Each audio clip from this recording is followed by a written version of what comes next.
Chapter 196, Taming Fame, 8. Larissa laughed. Isn't Luna adorable? Rin was about to respond, and Luna about to shout when the ground began to tremble.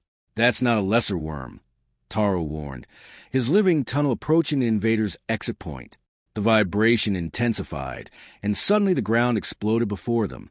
A worm much larger than the previous ones emerged, its 4-meter-long body betraying its rank. A greater worm, Min exclaimed, his snake adopting a combat stance. We're at 250 meters. Ren analyzed quickly. This is today's digging limit for us. The greater worm rose menacingly. The worms have a different ranking structure than all normal beasts, and though not yet a true bronze rank deep worm, its size made it nearly as strong as Taro's living tunnel. All together, Ren ordered, "Send in your beasts." The worm attacked. Taro used his living tunnel to create a barrier, while Maria's Wolverine struck from side. Min's snake launched a pressurized water stream, but it barely seemed to affect the creature. Its rings are too hard, Mira observed, her giant rat creating coverings to help Taro's beetle better hold the opponent as she couldn't damage it. Luna, Rin called, target the joints between the ring plates. Luna nodded, her blush completely forgotten as her wolf merged with the shadows to attack. Ren's Hydra used its light claws on the joints affected by the shadow attacks, the synergy further weakening the plates. Now, Taro, Ren shouted, crush it against the wall. The living tunnel charged, pushing the worm sideways for the final blow. After a crunch, the worm collapsed, finally defeated. That was, Han panted, intense. It was impressive how you knew exactly what to do. Just basic observation, Ren responded modestly, though his mushrooms pulsed with what might have been pride. And very professional, Larissa added with a wink, making both Ren and Luna blush again. This is as far as we'll go today. We can create a larger chamber and collect the deep earth and crystals that were left buried in the rock remains along the tunnel path. Ren hurried to say, turning to hide his face. The greater worm had been a clear signal. They were near truly dangerous territory. Please finish covering the tunnel walls first, Ren asked Taro. Why don't we continue? Mira asked, clearly disappointed. First, because the mana must already be affecting some of you, and second, because the next things we'll find are deep assassins, Ren explained. A greater worm is, as you saw, easy to beat with this group, but those beasts, he shook his head. The noise and vibrations we make would inevitably attract them, and although we would win, they're dangerous. We also won't be able to dig the tunnel so easily there, since the living tunnels of that depth create their own ones. When Taro's enormous beetle finished covering the tunnel, the group began to disperse to collect, each choosing a different area of the safe tunnel. While everyone was distracted, Leora stealthily approached Ren. The day the Hydra appeared down here, she whispered, her eyes gleaming with intelligence, I reached a similar depth and direction to where we seem to be heading. Did you make it to the end of this route somehow that day? Ren's mushrooms pulsed while he considered his response. There was no point in lying here. After all, he had reached there with Julius. Yes, he admitted quietly. In fact, I want to reach the same deposit from that day. Why? Leora asked, her curiosity evidently piqued. Ren pulled a plate from his backpack, the material glowing faintly. It's from that Hydra, he explained. I need to process some crystals with pure mana for my Hydra's cultivation. I can use this plate to reflect the light from the deposit's crystals and fill iron-sized crystals with that pure mana. But can't you take us if we learn the method you used that day? Although I could explain, if there are too many of us, it'll be impossible to hide the distortion in the depth's natural vibrations. It would be too dangerous to attract much attention. Rin shook his head. After 280 meters, the tunnel become much more complex. It's not just Earth anymore. There are other living tunnels, plus assassins and deep worms. It's better to go alone. Take me with you, Leora suddenly suggested. What? Ren blinked in surprise. I can jump and avoid the monsters, she explained, a small smile forming on her lips. You must know that already. Ren's mushrooms pulsed while he analyzed the proposal. It was true. He knew Leora's capabilities. Her escape ability was impressive, but it's very dangerous, he tried to argue, but he could see the curiosity and determination in her eyes. She was just like him. If there's just a few of us, it should be possible, right? Leora countered. I just want to learn your stealth technique for having reached there with just an iron rank spore. Ren sighed, his mushrooms pulsing with resignation. It's not so much about stealth as you think, but if you promise to follow my instructions about how to avoid attracting monsters exactly. I promise, Leora responded immediately, her smile widening. And no unnecessary jumps, he added. Only the necessary ones, she agreed. And if I say we retreat, we'll do it without argument, she completed. Ren's mushrooms pulsed once more before he finally nodded. All right, but we'll have to be very careful about how we plan this. When do I follow? Leora asked, her voice barely a whisper. When they're done with the crystals here and move away. Ren responded in the same tone. While the others explore this section, look what I found. Min's voice interrupted their conversation. This must have been a complete vein of bronze-sized crystals. There are even some silver-sized ones. Leora casually moved away from Ren, as if they had never been conspiring. Ren's mushrooms pulsed with approval at her discretion. Run! Larissa called from another point. Is this type of deep earth better quality? Coming, Ren responded, but before moving away, he looked at Leora one last time. Leora nodded imperceptibly while joining Luna in gathering. While helping the others identify valuable materials, Ren couldn't help thinking that teaching Leora about the technique for walking with the tunnel's rhythm could be fun. Now he just had to make sure no one else discovered their plans. Especially a certain princess who seemed to have a special talent for uncovering secrets. Chapter 197. Taming the Third to Tea. It has to be now, Ren whispered to Taro while the others were distracted gathering. Every day I spend without cultivating the Hydra is a day lost. Now, Taro nearly shouted, but Ren quickly covered his mouth. Keep your voice down, Ren hissed, his mushrooms pulsing with urgency. The excursion with Zhao is in 3 days, and I need to start the Hydra's cultivation, or I'll go crazy with a feeling of stagnation during the gathering trip. But going deeper alone, Taro tried to protest against Ren's hand over his mouth once more, but it was too strong. Listen. Ren released him but kept his voice low. I've already started cultivating the fungus to get rank bronze 2 in 100 days. That was just a matter of money. But the Hydra, his mushrooms pulse intensely, needs a specific location to start. No amount of crystals can replicate the small vein that's further ahead. It's too dangerous to be alone in the bronze beast zone, Taro murmured, glancing nervously in the direction where their tunnel had stopped. I'm the one helping you reach bronze 2, and will continue until at least gold 1, Ren reminded his friend. Couldn't you show a little solidarity for my Hydra's cultivation to bronze 1? Ren's mushrooms pulsed as he continued. I just need you to open a small exit space in the mineral with your living tunnel when most of them move away to gather. Something discreet, quick. Taro looked around nervously. Most of the group was focused on a particularly rich vein Min had found. But the monsters, he began to protest. We already have the whole tunnel covered, Ren interrupted. I just need to get out quickly, and you can close it immediately after. Monsters won't enter, and the girls won't even notice we're gone. Taro frowned. Before Ren could respond, he noticed Leora watching them from a distance. Their eyes met briefly, and she nodded almost imperceptibly. Not you, it's... Just trust me. Ren turned his attention back to Taro. Will you do it?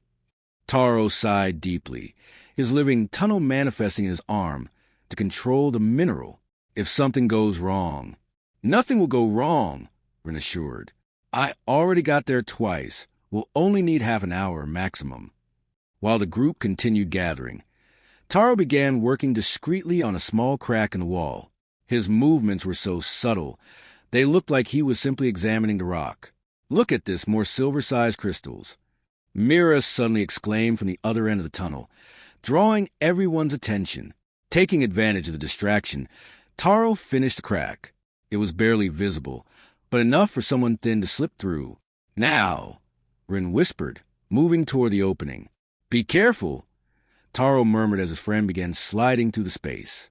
At the exact moment Ren disappeared through the crack, Leora, who had gradually fallen behind the group, vanished, Her movement was so fluid, so natural, that no one immediately noticed her absence. 30 minutes? Taro whispered toward the crack. 30 minutes. Ren's voice confirmed from the other side. Taro kept his living tunnel partially manifested, ready to close the crack at the first sign of danger, while watching the rest of the group continue gathering. He couldn't help wondering if he'd done the right thing. You better know what you're doing, Run, he thought while joining the others, trying to act normal.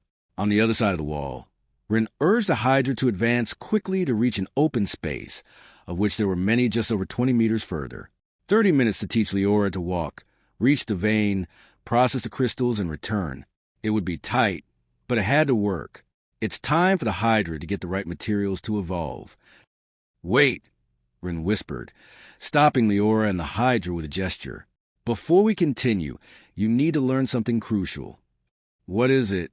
Leora asked softly, aware of the need for silence. Come closer slowly, Ren pointed to the tunnel wall. Put your ear against the rock and listen carefully. Leora looked at him curiously, but obeyed as agreed, approaching the wall and pressing her ear against the cold surface. At first you'll only hear silence because we're still somewhat high, Ren explained, his mushrooms pulsing to the rhythm he wanted her to detect. But there's a pattern underneath, a constant rhythm. Leora closed her eyes, concentrating.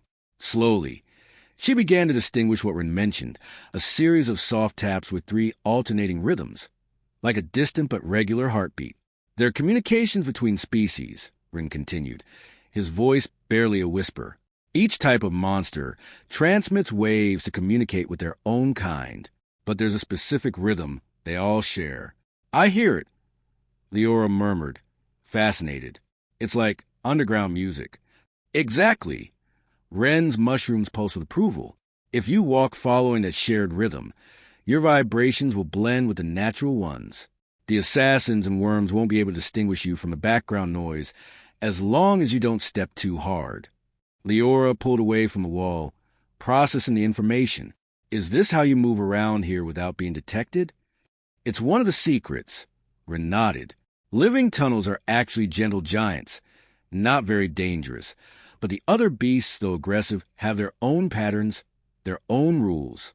You just have to learn them. We have to finish the tunnel to at least 275 meters to find open chambers, Ren warned as they approached their objective. When we do, we'll inevitably make noise. If there's any monster nearby, it might attack.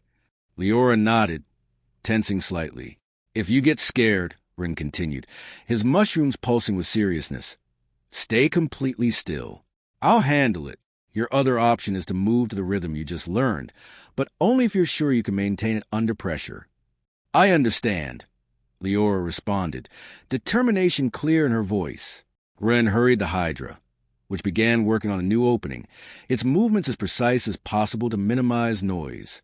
The ground gradually yielded, creating a narrow but passable passage. Just as they finished emerging on the other side, Ren's mushrooms pulsed with alarm. His eyes widened and he raised a hand, stopping Leora dead in her tracks. Chapter 198, Taming the Third to T2. Just as they finished emerging on the other side, Ren's mushrooms pulsed with alarm. His eyes widened and he raised a hand, stopping Leora dead in her tracks. No explanation was needed. The ground beneath their feet vibrated subtly, revealing the nearby presence of something enormous. A deep worm. It had to be 8 meters long, moving in their vicinity. Ren made a silent signal to Leora. Don't move.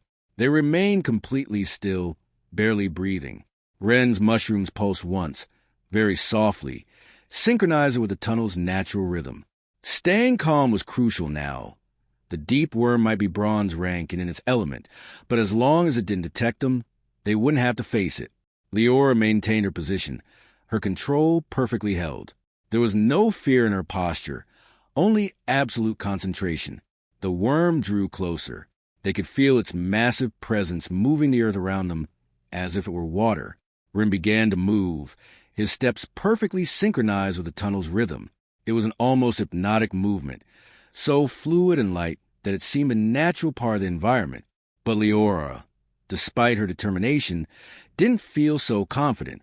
The deep worm was right below them, its presence a constant threat.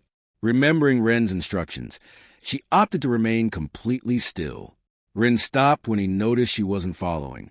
His mushrooms pulsed softly as he signaled for her to wait, with deliberately slow movements. He continued moving away until reaching a nearby wall. A smile formed on his lips, while Leora watched with evident confusion. Now I have enough distance in case this fails, he thought while preparing himself. He pressed his hands against the wall, spreading all his fingers so the tips touched the rock. With precise movements, he gradually changed position until using his fingernails. Suddenly, his fingers began moving in a complex and delicate pattern. It was a downward movement, but so intricate it seemed impossible to replicate by chance. He was perfectly mimicking the vibration of a deep assassin walking, light, quick, deadly. The effect was immediate. The worm, sensing what it believed was a natural predator, began retreating deeper into the rocks. No worm at this depth, regardless of size, would risk facing a deep assassin. Rin straightened, relaxing his muscles while his mushrooms pulsed with satisfaction. He waited a moment to ensure the worm had truly moved away before signaling to Leora. Now, he whispered, try approaching using the imperceptible step. Leora nodded, her expression determined. She began to move, trying to imitate the movement she'd seen before. The result was less than graceful. Deeply concentrated, her feet moved at different times, occasionally colliding with each other. She tried to maintain the rhythm, but ended up looking more like an unpracticed dance than a stealthy movement. Rin had to bite his lip to avoid laughing while his mushrooms pulsed with barely contained amusement. Relax, he suggested when he managed to control his smile. Don't think too much. Feel the rhythm.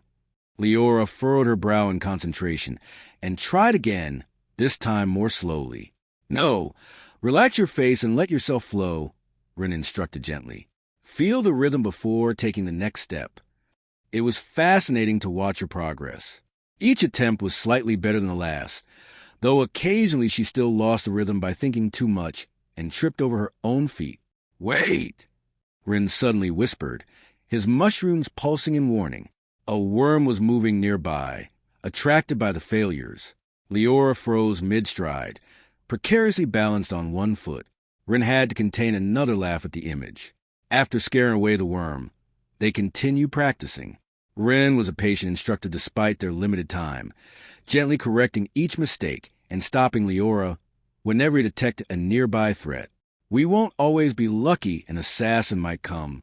Think of it as a casual dance, not a traditional one, he suggested while watching her try again. The rhythm is already there, so you don't need to mark it. You just need to follow it. A casual dance where tripping means being eaten, Leora murmured, though there was humor in her voice. Exactly, Rin smiled, though perhaps your mind would prefer to avoid that part. Gradually, Leora began to improve. Her movements became more fluid, more natural. She wasn't just mimicking the rhythm in Ren's advance anymore. She was beginning to feel it. Much better, Rin approved when she finally managed to approach without breaking the pattern. Though your intense concentration expression could use some work. What's wrong with my expression? Leora asked, relaxing her furrowed brow. You look like you're trying to solve a particularly difficult math problem. Rin laughed softly. It's supposed to feel natural. Easy for you to say, Leora responded, though a small smile formed on her lips. You've been doing this for how long exactly? Rin avoided answering directly. You're doing quite well for your first time. They continued advancing, now alternating between practice and real movement. Each time Rin detected any danger, they stopped so Leora could observe how the rhythm changed or what signals to look for. She was very serious, but Rin could see that Leora was a natural learner. Her ability to adapt and improve in a short period was impressive. Soon you won't need me to stop you, he commented while scaring away another worm. You're starting to feel the vibrations yourself. Leora's eyes brightened at the compliment, though she maintained her concentration on keeping the correct rhythm. Finally, they reached the small deposit. Rin examined it. This time there are no monsters, he murmured. No eggs, no cores, nothing. Is that strange? Leora asked, observing the natural bowl formed in the rock. I think so, Rin responded while pulling the crystals he prepared from his backpack. though perhaps the other times were the strange ones. Rin began examining the bowl's walls, his mushrooms pulsing while analyzing the light and mana patterns.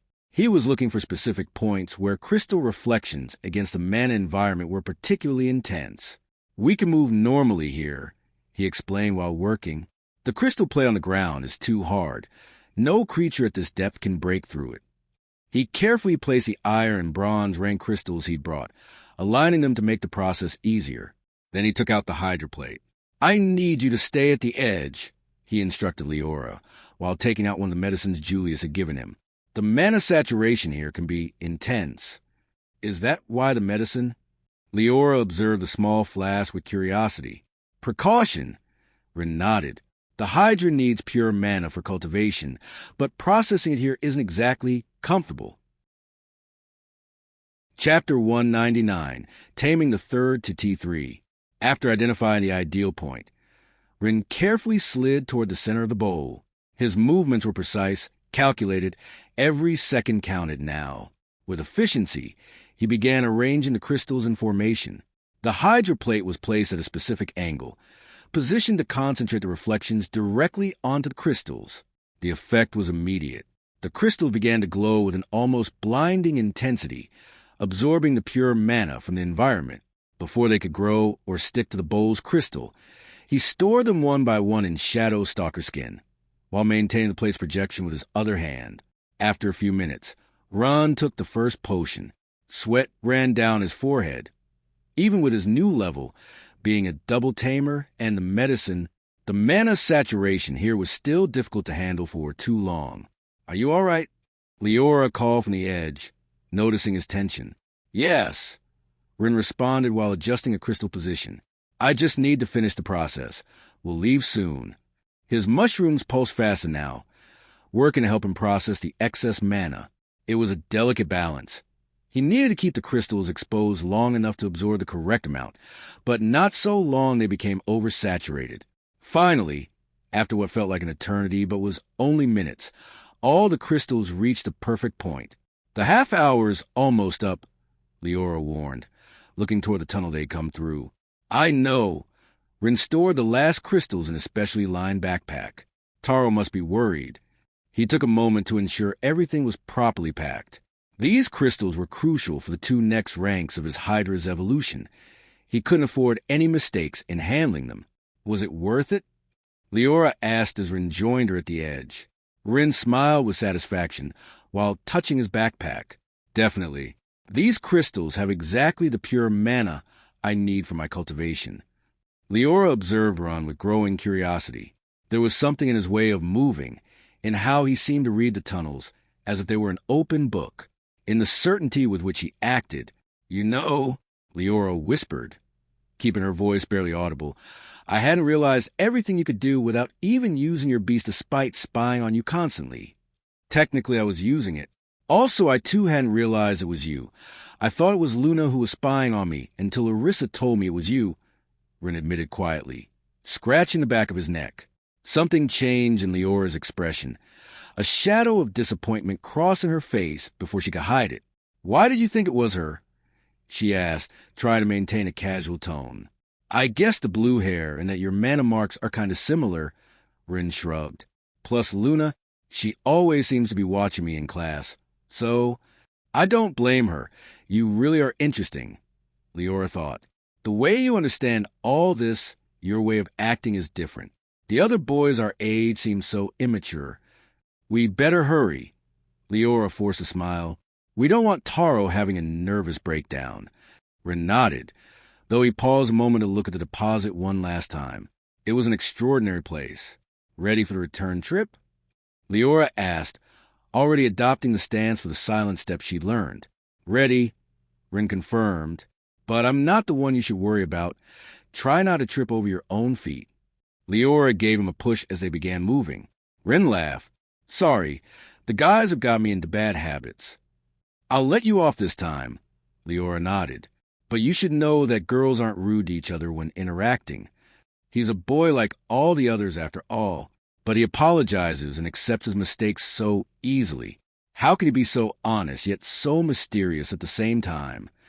The mana always shines white when you speak, as if you really enjoy expressing yourself truthfully, but still, you're different, you know. Ren's mushrooms pulsed softly while considering her words. I can see mana too, and you're also sincere and different. I like that, he pointed out. Leora blushed slightly and, distracted by the conversation, momentarily lost the rhythm. Ren also didn't notice and continued. You learn very quickly, and I like that you're curious, like... A nearby and familiar sound interrupted his words. The same one Ren had faked several times. The sound resonated through the tunnels, and Ren's mushrooms pulsed with alarm. Don't move, he whispered urgently to stop Leora dead in her tracks. But it was too late.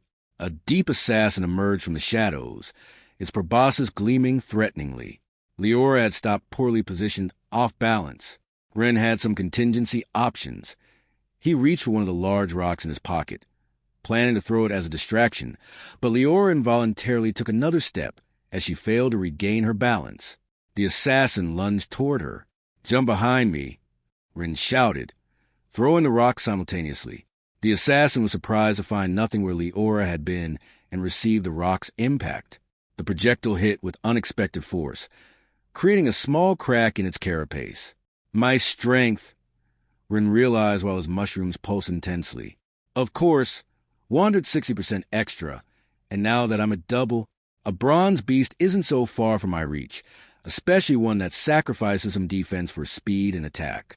Leora manifested her will-o-wisp and her body set aflame, bathing the tunnel in blue light. But Ren stopped her. Don't move, he ordered while manifesting his hydra in his body. The claws grew, amplified by the new light veins in the girl fire's light, his armor gleaming with the same blue tone as Leora's fire. Close your eyes, Ren shouted upon seeing the assassin's proboscis raise in front, preparing to attack. Leora reluctantly obeyed. Part of her wanted to continue observing the beautiful light display of Ren's armor. The assassin launched itself toward where Leora had landed a few meters behind Ren. Its proboscis extended like a deadly lance. But Ren, still interposed between them, created a blinding flash, and with his now even more enhanced claws. The movement was fluid, the result of countless hours of training with Lin. The long claws deflected the proboscis toward the adjacent rock, where it buried deeply. Without losing an instant, Ren took advantage of the beast being trapped and chained several precise cuts to the monster's head. The claws, empowered by the double light resonance, cut through the assassin's defense despite the rank difference. Ren maintained the assault, his movements precise and lethal, until finally the monster's head separated cleanly from its body. Silence returned to the tunnel as the assassin's body collapsed. Chapter 200, Tamer's Missing. Silence returned to the tunnel as the assassin's body collapsed. Ren's mushrooms pulsed softly while his armor disappeared, and he caught his breath. That was... Leora opened her eyes, looking at the scene in amazement. Incredible. Your fire helped with the light synergy. It's not just that. Leora shook her head. The way you moved, how you knew exactly what to do. Where did you really learn all this? Master Lin's training mostly, Ren explained modestly, though his mushrooms pulsed with something like pride. And that day in the seed, Leora's eyes brightened with interest, but before he could continue, Ren's mushrooms pulsed in warning. It'll have to wait, he said. We're almost at the time I promised Taro, and more beasts are coming attracted by the battle noise. Also, Ren whispered while approaching the assassin's body. With a precise movement, he grabbed the monster's head and freed it from where it had become embedded in the rock. It was heavy, and the proboscis extended like a spear. His eyes settled on the assassin's body. Ren wanted the core inside, and there were other useful parts too, the leg tips, the sensory organs. But the mushrooms pulsed in warning. He could feel more beasts approaching, drawn by the noise and smell of battle. Aren't we going back? Do you want to take more? Leora asked quietly, noticing his indecision. Ren shook his head. The body will serve better as bait, he responded while adjusting the long proboscis with the head over his shoulder. Clever, Leora smiled, though there was a question in her eyes. Why take the head? Ren's mushrooms pulsed with what might have been amusement. Because I won't make a weapon. With that, Leora arched an eyebrow, clearly unconvinced. Those rot and dry out in 2 days. Several have tried using them, and assassin proboscises are very resistant if you preserve them properly, Rin interrupted while beginning to move. But I suppose it is difficult to prevent the acid from ruining them. They started moving away, maintaining the rhythm they had practiced. The proboscis swayed gently with each of Ren's steps, like a macabre victory staff. You know, Leora whispered as they advanced, I think I'm going to steal Larissa's place as your spy again. Stop spying on me. It's not. Ren's mushrooms pulsed with amusement, but before he could continue, a distant noise reminded them they weren't out of danger yet. It was time to hurry.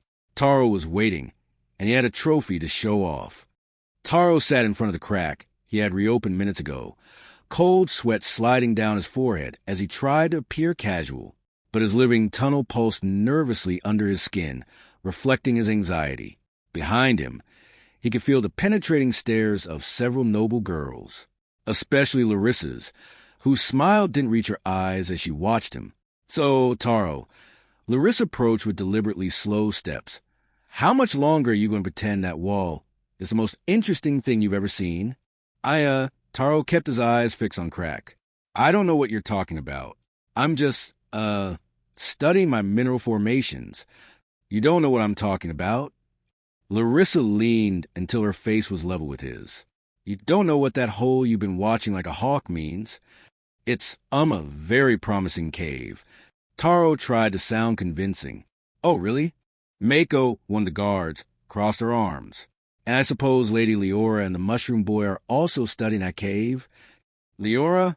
Taro tried his best surprise face. Isn't she over there gathering with? He turned his head and stopped at seeing the girl's unimpressed expressions. Oh, indeed. Matilda narrowed her eyes.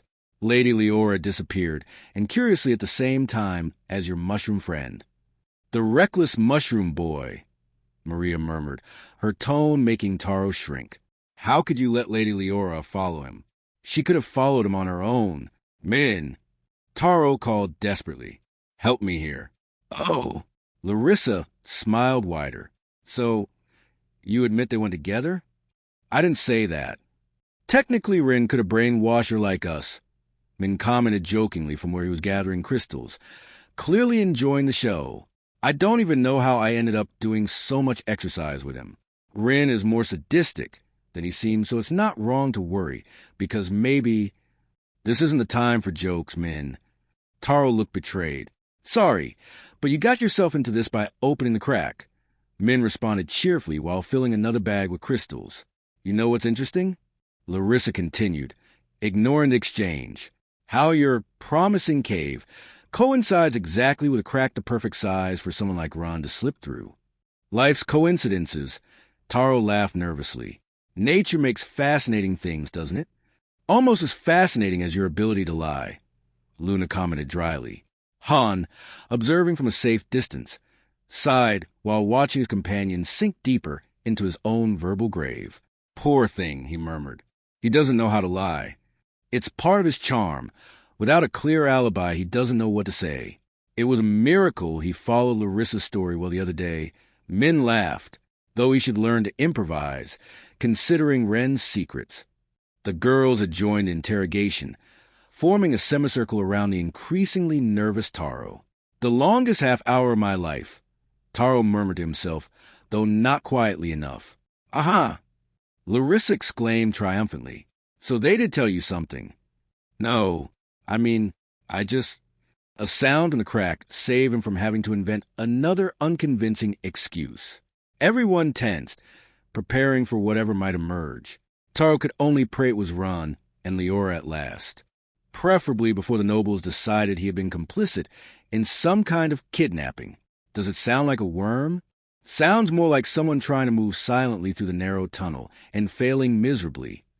As if confirming their words, a muffled whisper was heard from the crack. Ouch! Be careful. It's not my fault. You're the one who insisted on bringing that thing. Sure, we're supposed to be stealthy. Taro buried his face in his hands as Rin and Leora's voices became increasingly clear. Leora's going to hear from me.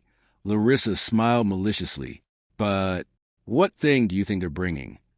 Chapter 201, Tamer's Missing 2. Damn it! This thing barely fits through here. Careful with the proboscis. You nearly took my eye out. Sure, they'll hear us. Leora is going to hear it from me. Larissa smiled maliciously. What thing do you think they're bringing? As if answering her prediction, a long proboscis with metallic gleam emerged first through the crack, followed by the head of a deep assassin. Everyone began to take defensive positions. The silence that followed was absolute. Suddenly, a flash of blue light appeared beside Taro, and Leora materialized as if she had been there all along. Her clothes were covered in dust, and there were dark stains on her sleeves, but she maintained her composure with a noble's dignity. Lady Leora, the guards exclaimed in unison. Hello, she greeted casually, as if appearing out of nowhere was perfectly normal. She looked toward the crack, and then at the girls surrounding Taro, shrugging in a gesture that clearly said, oh well. Rin emerged with difficulty, and it wasn't until he was out that everyone could see it was just a deep assassin's head, without the body. Rin, still clutching his macabre trophy, looked around and finally registered the scene. Taro trapped in the middle of a group of girls with expressions ranging from disbelief to fury, Leora standing casually to one side, as if nothing had happened, and Min, the only one who seemed to be genuinely enjoying the moment. Ah! Rin swallowed, his mushrooms pulsing nervously. Hello? Hello? Maria was the first to recover her voice. Is that all you have to say? Hello? Surprise? Rin tried, slightly raising the assassin's head, as if it were a gift. Is that? Mira paled upon recognizing the creature. It's a deep assassin. Those things are bronze rank. A deep assassin, the guards exclaimed in unison. You were facing bronze monsters? Larissa stepped forward, her smile too sweet to be reassuring. Lady Leora, Maria seemed about to faint. You face a deep assassin. Technically, Leora clarified, Rin faced the assassin. I just provided the lighting. That doesn't make it better. Maria waved her arms. Look, Rin tried to appease the mood, carefully placing the assassin's head on the ground. We weren't planning to encounter any beasts. I just needed to go to a specific place to process some crystals for my Hydra, and you decided to take Lady Leora with you without telling us? Maria interrupted. Do you know how dangerous that was? I wanted to go, Leora clarified, and it was fascinating. That's not the point, Mako added. We're supposed to protect you. How could we do that if you disappear without warning? And you? Larissa addressed him directly, her smile never faltering though her eyes gleamed dangerously. Didn't think I might also be interested in this little adventure? Everyone turned to look at Larissa incredulously. Rin looked desperately at Taro for help, but his friend just shook his head, clearly communicating. You're on your own with this one. Min gave Taro a thumbs up while Han turned away, finding one of Taro's walls extremely fascinating. It wasn't personal, Rin finally responded. I didn't want to bring anyone, but Leora had already noticed what I was planning to do. Oh, so it wasn't personal. Larissa crossed her arms. But you still could bring her. Wouldn't it have been fair to ask everyone if we were interested in the adventure? Luna, who had remained silent as always, finally spoke. It's not like others would have wanted to go, she said, avoiding looking directly at Run. You shouldn't generalize, Larissa. It's not like I was especially interested in knowing what they were doing. Of course not, Larissa smiled, looking meaningfully at her cousin, whose cheeks had turned slightly pink. But you didn't miss much. It was a short trip, and the battle was quick, too. Rin pointed to the assassin's head. Actually, I thought bringing someone would be difficult, but I'd say it went pretty well. Pretty well? Maria seemed about to have an aneurysm. Facing a bronze-rank monster as Iron students isn't pretty well. It's a miracle you're alive. Well, technically I am bronze, Rin murmured. What did you say? Larissa leaned toward him. Nothing. Rin stepped back. Min, who had finally approached to join the spectacle, examined the assassin's head with genuine interest. I have to admit, he commented, it's quite impressive. How did you defeat it? That's not important right now, Maria interrupted. What matters is that they took an unnecessary risk and... Actually, I'm quite interested in knowing how they defeated it, Larissa smiled. How did they defeat it? Maria asked. her attitude doing a complete 180 at her lady's interests. Larissa rolled her eyes and continued.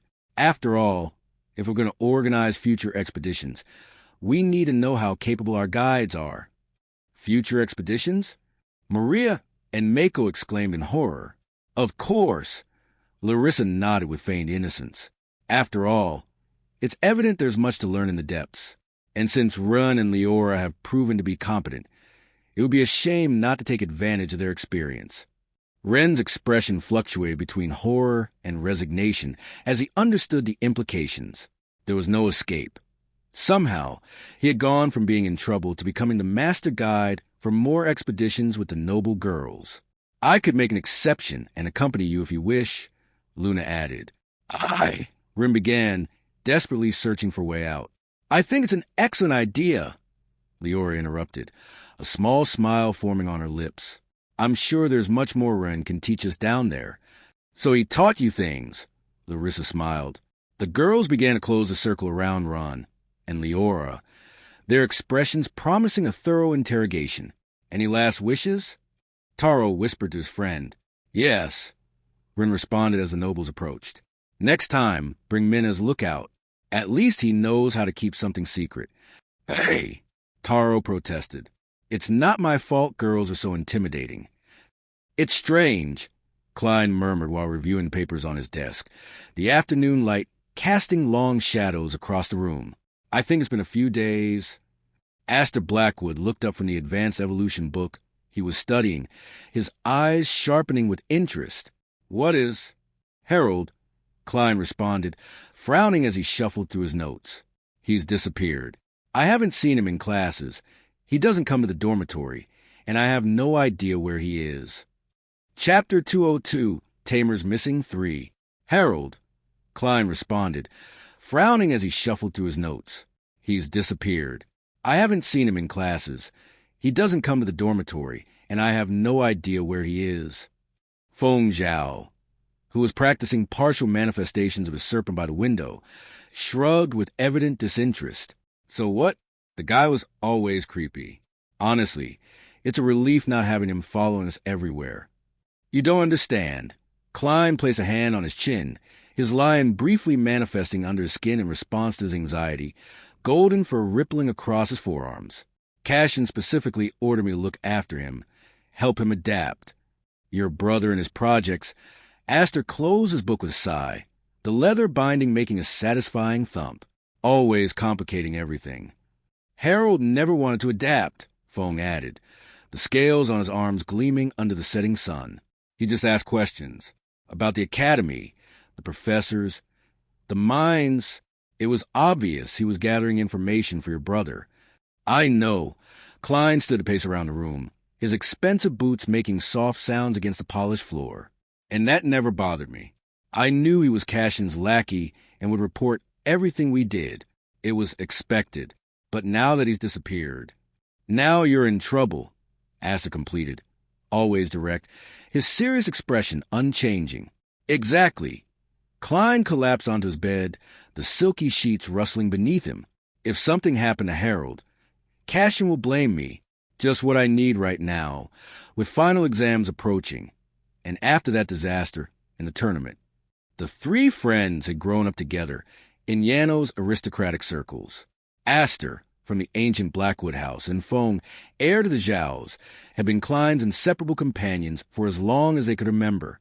They had attended the same tutoring sessions, learned to invoke together, and now shared the weight of enormous family expectations at the academy. Their houses weren't as grand as Klein's, but neither envied the additional pressure that came with being a Goldcrest, especially with a brother like Cashin. Maybe you should report it to the administration, suggested Aster, always the most sensible of the three, and admit I lost someone under my responsibility? Klein shook his head, his golden hair catching the light. Cashin would kill me. So what's your plan then? Asked Feng, dissipating the scales from his arms with a subtle shimmer. Wait for him to magically appear? Klein heard someone knocking at his door. Didn't I say not to disturb me? He growled from his bed, his fangs partially manifesting in response to his irritation, sharp points slowly pressing against his lower lip. Lord Klein, I'm very sorry, but The servant's voice sounded unusually nervous. A strangely familiar situation, Klein thought. The door opened before the servant could finish his apology. Cashin? His older brother's name escaped as a surprised whisper. Speak of the abyss, devil. Aster murmured, straightening instinctively. I see you're still iron rank. Time is running out, little brother. Cashin Goldcrest, at 22, emanated an authority that made even some professors carefully choose their words in his presence. His immaculate appearance, from his perfectly tailored uniform to his precisely styled hair, spoke of a person who accepted nothing less than perfection. Without waiting for an invitation, Cashin entered the room, nodding briefly toward the other two. Aster, Foam, as inseparable as ever I see. Cashin. Both responded almost in unison, with a formal respect demanded in the presence of the Goldcrest's second heir. To what do I owe the honor? Klein tried to maintain a light tone, but the tension in his voice was evident. Harold, Cashin went straight to the point, as always. He hasn't reported in days, considerably outside his usual schedule. Klein exchanged a quick glance with his friends before responding. Ah, yes, we were just talking about that. He seems to have disappeared. Cashin's smile didn't reach his eyes, creating an unsettling contrast. Disappeared? How nice. The person I specifically asked you to watch over simply vanished. It's not like I lost him intentionally. Klein defended himself, his lie partially manifesting in response to stress. He was here, then he stopped showing up. I thought perhaps. You thought? Cashin arched an eyebrow, his voice dripping with sarcasm. That would be novel, Klein. No, you didn't think. As usual, from across the room, Feng Zhao and Aster Blackwood observed the exchange in silence. Both knew better than to intervene when one Goldcrest brother confronted another. I thought he was reporting directly to you about my affairs as always. Klein defended again. He was your whatever he was. Your spy, I suppose. He wasn't a spy. Cashin responded too quickly, his composed demeanor briefly slipping. He was a family guest who needed guidance. Foam and Aster exchanged discreet glances. Both had noticed how strange Harold was from the beginning, with that military rigidity and his way of observing everything as if cataloging information. There had always been something off about him, something that didn't quite fit. He was in all your classes, Cashin continued, each word laden with reproach. He was supposed to be your responsibility. I've been busy, Klein protested, though he knew it sounded weak even to his own ears. The tournament, the final challenges, exam preparation. Busy? Cashin stepped closer, his voice dropping to a dangerous whisper that sent a chill through the room.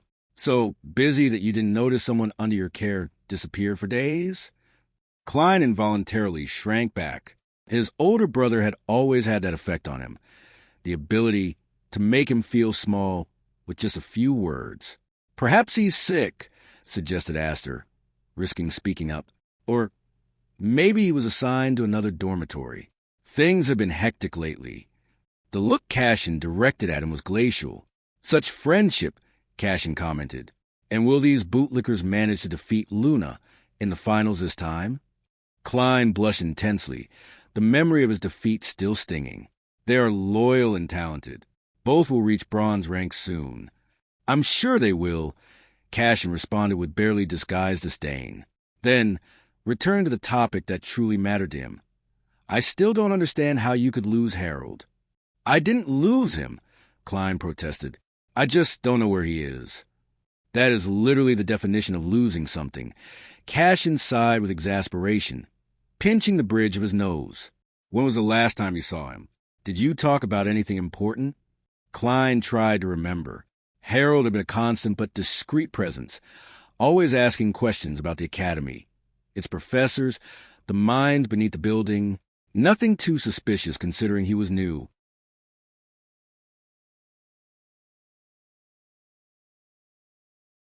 He left me training and went away the day of the false alarm. He finally recalled. We were told there was an abyssal attack from the mines again, but in the end it was a false alarm. Something changed in Cashin's expression. A flash of genuine concern quickly masked. The mines? When was that exactly? Chapter 203, Taming Coverts. I haven't really kept track of days lately. Klein struggled to remember and turned to look at Fong. 2 days ago? But why did you leave him in my charge? I don't understand what that guy has to do with our family or with me. It has everything to do with your inability to handle responsibilities, Cashin snapped. First you lose shamefully in front of the entire academy. Then this. Klein visibly shrank back, his shoulders hunching as if to shield himself from the verbal assault. Perhaps. Fong intervened, defying the common sense that told him to remain silent. We should officially report his disappearance. The look Cashin directed at him would have frozen a lake in summer. Are you suggesting we make this situation public? That we admit a guest under the Goldcrest protection has disappeared without a trace? If he's in danger, Astor began.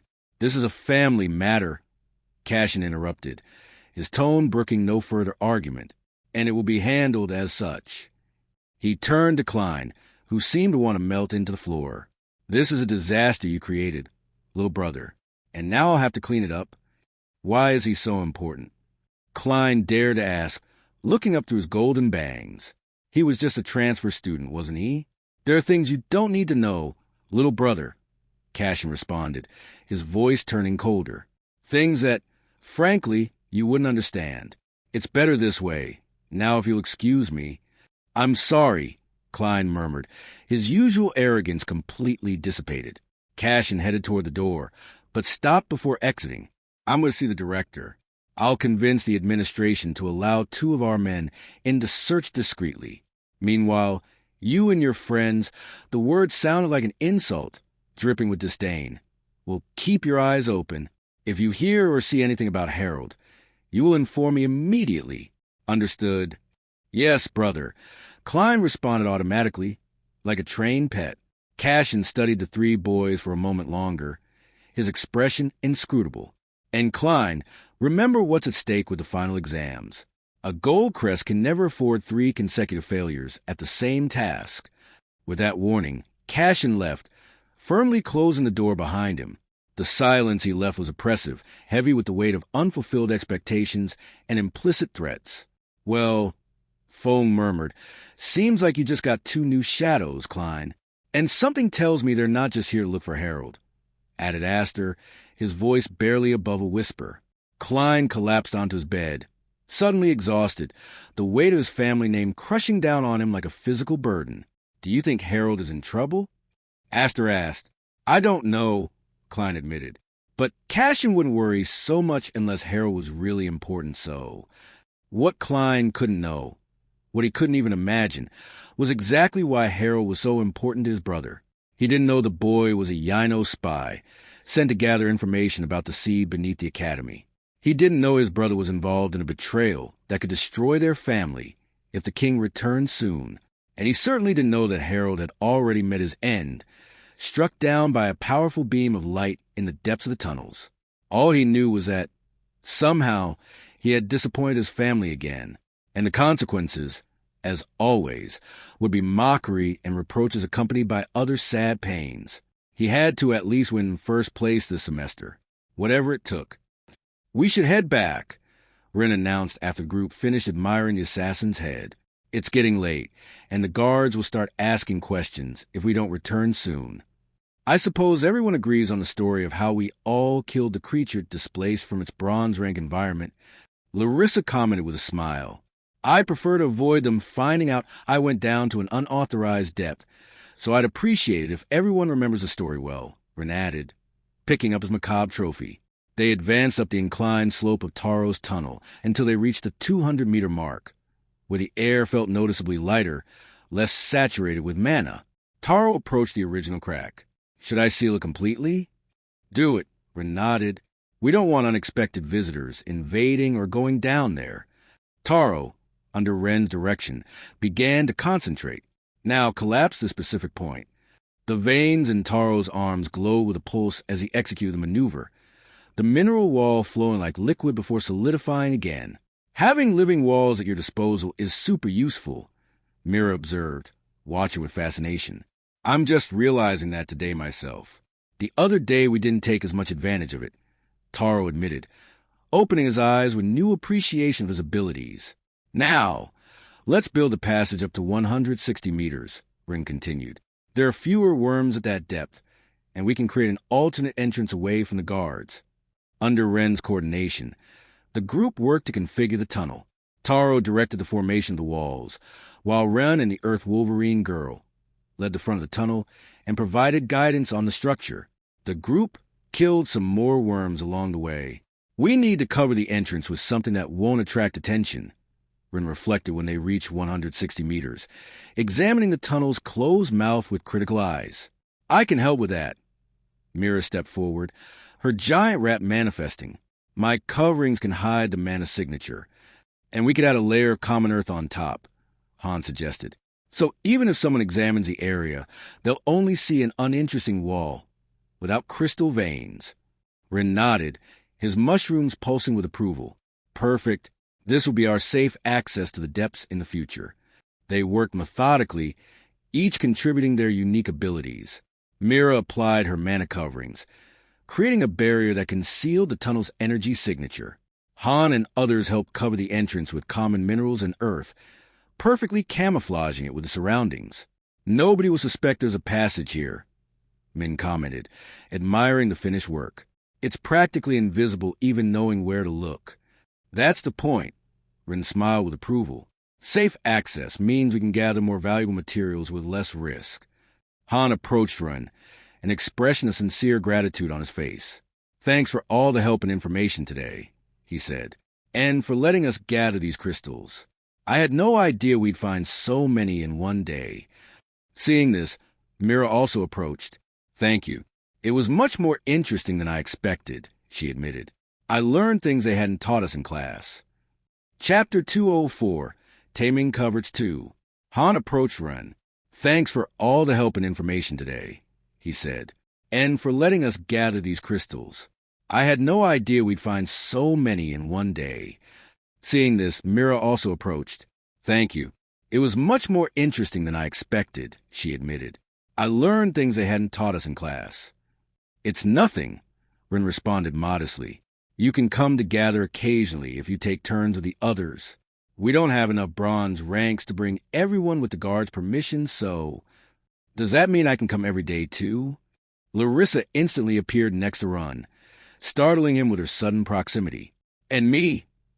Luna added, though she tried to appear less interested than she actually was. Her shadow wolf was shifting restlessly in her shadow. I think it's already clear that I'll be coming as well. Leora smiled slightly. Rin looked at the three cousins, resigned to his fate. I suppose I don't have a choice, do I? None whatsoever, Larissa confirmed cheerfully. The group began their final ascent, passing through the guard checkpoints at the 150 and 100-meter levels. At each post, the guards observed with amazement the quantities of crystals they carried and the severed assassin's head.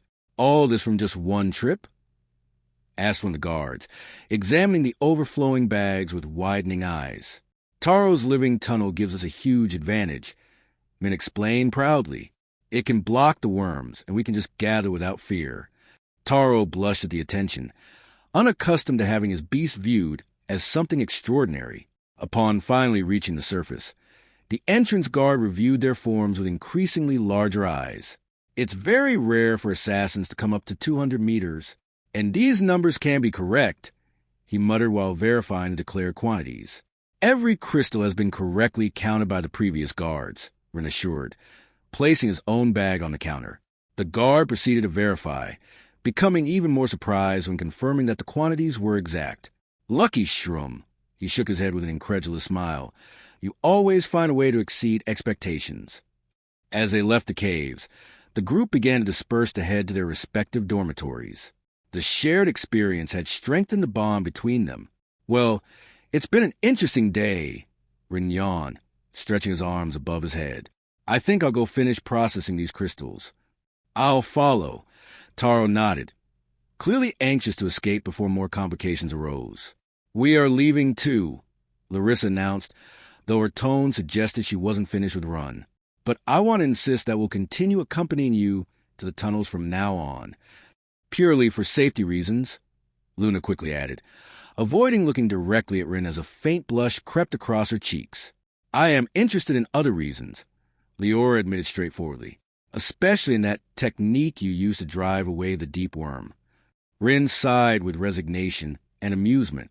See you tomorrow, then. As the cousins walked away with their guards, Rin remained contemplating the assassin's head he still carried. When they opened their room door, Lu dropped the book he was reading. His eyes widened at the sight of the deep assassin's head that Rin held, as if it were any ordinary and perfectly normal stick. "What the hell is that?" he exclaimed, his bad ears manifesting by reflex, twitching nervously at the edges. "A deep assassin head," Rin responded casually while placing the head on the table, as if bringing monster parts to their dormitory was the most natural thing in the world. "I can see that." Lu approached cautiously, studying the proboscis that still gleamed threateningly. "The question is why you brought it here. Those things only last 2 days and are worthless." "Rare uses of materials," Taro explained, collapsing onto his bed with a tired groan. "You know Run by now. Please tell me you're not planning to sleep with that thing in the room." Lu grimaced in disgust. "The smell will start seeping through." Min, who had been organizing his newly collected crystals, laughed softly, remembering something from their shared experiences. "Actually," Rin pointed toward the proboscis, his mushrooms pulsing softly, "the membrane will last 2 days.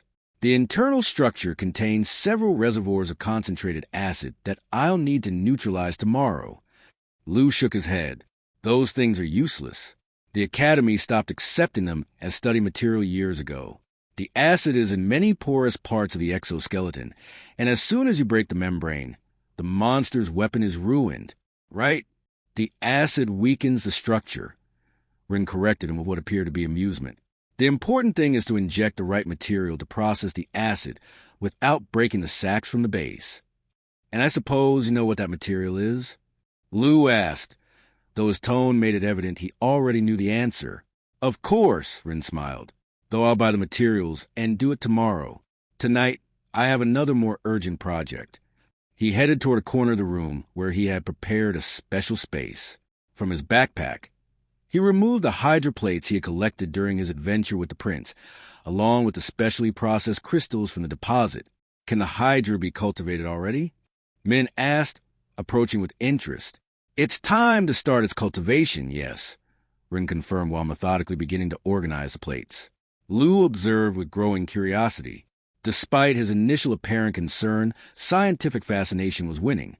"Are you going to create a cultivation environment there? In the plates? How?" "It's not as complicated as it seems," Rin responded while carefully forming a cube with the hydra plates, securing them at the corners with the special fabric he had made from the shadow stalkers. "The important thing is maintaining the correct conditions." Taro, recovering from his exhaustion, approached to observe. "The hydra is a light element, right? Shouldn't it be in a bright environment?" "That's a perception error I suppose most people make," Rin explained, his mushrooms pulsing with educational enthusiasm. "The hydra is quite an illogical creature in that aspect to them. It's a light element, but it needs darkness to evolve correctly." "That doesn't make sense," Lu frowned, adjusting his position to get a better view. "Actually, it makes perfect sense if you understand its natural ecology," Rin continued while carefully sealing the cube's joints. "Young hydras live in underground tunnels, protected by adult hydras. The glows they receive in their early life come from pure mana, reflected in the accompanying hydra, which is usually a higher-level hydra." "And you plan to emulate that with?" Min asked, genuinely interested, leaning in closer. Rin smiled, his mushrooms pulsing with a soft glow. "With these gold-level hydra plates." Chapter 205, Tamer's Expedition. Finals preparations. Done, Rin declared with satisfaction, stepping back to admire his handiwork. "Now I just need to cultivate with the correctly processed crystals." Without wasting a moment, Ren took one of the special crystals he had prepared. Unlike normal crystals, these had a distinctive internal glow, as if they contained liquid light. "Are you going to absorb it now?" Taro asked with surprise. "Shouldn't you rest first? You already took that large crystal for your mushroom this morning, and we spent a good while at considerable depth." "I don't want to lose time," Rin responded, his fingers caressing the crystal's surface. "Every day that passes without advancing the cultivation is a day wasted." Without further preamble, He began the absorption process, closed his eyes while the crystal gradually dissolved and was absorbed into his body. The mushrooms in his hair pulsed with renewed intensity, and for a moment they all could see lines of light forming under his skin, following a specific rhythmic pattern for the Hydra. When the crystal completely disappeared, Ren opened his eyes. For an instant, it seemed a flash of light gleamed in them before fading away, leaving behind a momentary afterimage. "How do you feel?" Taro asked, leaning forward with concern. "Good," Ren responded with a small smile. "The crystal is small for what I'm used to and had exactly the type of energy I needed. The Hydra is responding positively. How long will you need to maintain this one?" Lu asked. 100 days as always," Ren responded without hesitation. "With the proper crystals and maintaining the correct pattern, any beast bronze 2 or lower should evolve completely by then." Lu shook his head with both disbelief and admiration, while looking at his eccentric roommate. "I never thought I'd say this," he murmured, "but I'm genuinely curious to see what you'll do with that head tomorrow." Ren simply smiled. The next morning, skip the exercises? Again, Lin arched an eyebrow, her arms crossed as she observed Ren with a skeptical expression. "Just today," Ren explained, his mushrooms pulsing with what he hoped was a calm and persuasive rhythm. "I need time to prepare the cultivation materials for Taro and get some weapons for our outing with Zhao." "Weapons?" Lin studied him for a moment. Finally, to Ren's surprise, she nodded. "Fine, I want to see what kind of weapons you'll prepare, but this afternoon you'll do double exercise." As she walked away, Ren couldn't help wondering if Lin was softening since he gave her the potion. For an instant, he imagined a smiling and understanding Lin, forgiving mistakes and postures, and reducing the intensity of training sessions. He violently shook his head to dispel that absurd image. No, Lin surely hadn't become softer. She was probably just accumulating reasons to torture him even more later. Getting his hopes up would be a mistake. With the first hour free, Ren headed first to the exchange storehouse. Jessie was organizing some bottles when she saw him enter. "Run!" she smiled, accidentally knocking over a small flask that she caught at the last second, her cat-like reflexes betraying her nervous energy. "What can I do for you today?" "I need cleansing liquid, the foamy nymph blood one," Ren responded, his mushrooms pulsing softly. "Undiluted." Jessie's eyes widened with surprise. "The pure extract? That's unusual. It's quite dangerous undiluted. It can dissolve skin with simple contact, you know." "I know," Ren nodded. "That's why I'll also need the special container." "Okay, but I'll have to register this," Jessie murmured while searching the back shelves. Not many students request such reactive substances. While Jessie prepared the order, Ren added other materials to his list. Several meters of resistant thread, basic iron rank beast feathers, and perfectly straight and resistant sticks produced by wood beasts. Nothing particularly expensive or flashy, but exactly what he needed. "Here you go." Jessie placed a specially sealed container on the counter. Through the reinforced crystal, Ren could see the bubbling liquid with iridescent hues shifting like oil on water. "Be very careful with this, okay? And, she hesitated a moment. "May I ask what you need it for?" "Material processing," Ren responded vaguely, paying the corresponding crystals, which weren't even half of what he obtained yesterday. "Thanks, Jessie." With his purchases secure in a specially compartmentalized backpack, Ren headed to Isaac's workshop on the 3rd floor. The craftsman was polishing his tool when Ren entered, the rhythmic scraping sound filling the otherwise quiet space. Well, Isaac smiled beneath his thick beard. "If it isn't the mushroom boy, more hides to process." Something different today, Ren placed his materials on the workbench, adding a bag full of worm teeth that clinked together with a sound like tiny chimes. "I want to learn how to make arrows and a spear." Isaac examined the materials with critical eye, lifting one of the worm teeth to study in the light, turning it over between his calloused fingers. "Arrows with worm teeth?" he frowned. "It's feasible but uncommon. Most shooters prefer to use feathers, spines, or scales from their own beasts. Better cadence, more precision, less uncomfortable, lower monetary and energy cost." "I know," Ren nodded, his mushrooms pulsing while he explained. "But for now I need something with range, and I don't have any of those options.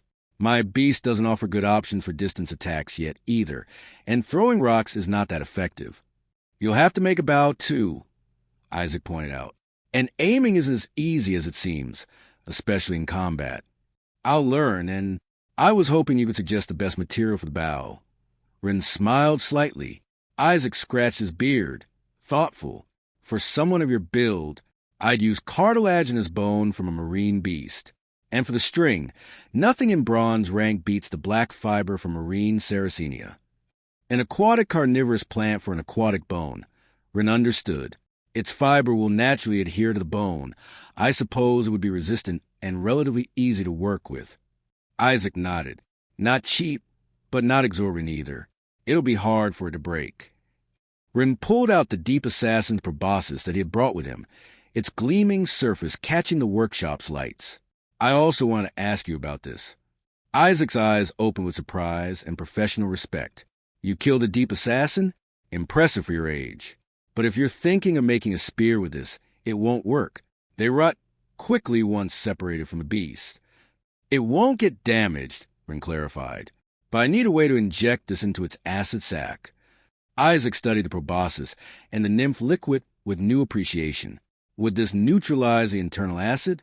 Interesting approach. We could create an injection mechanism with container, but I still think it won't work.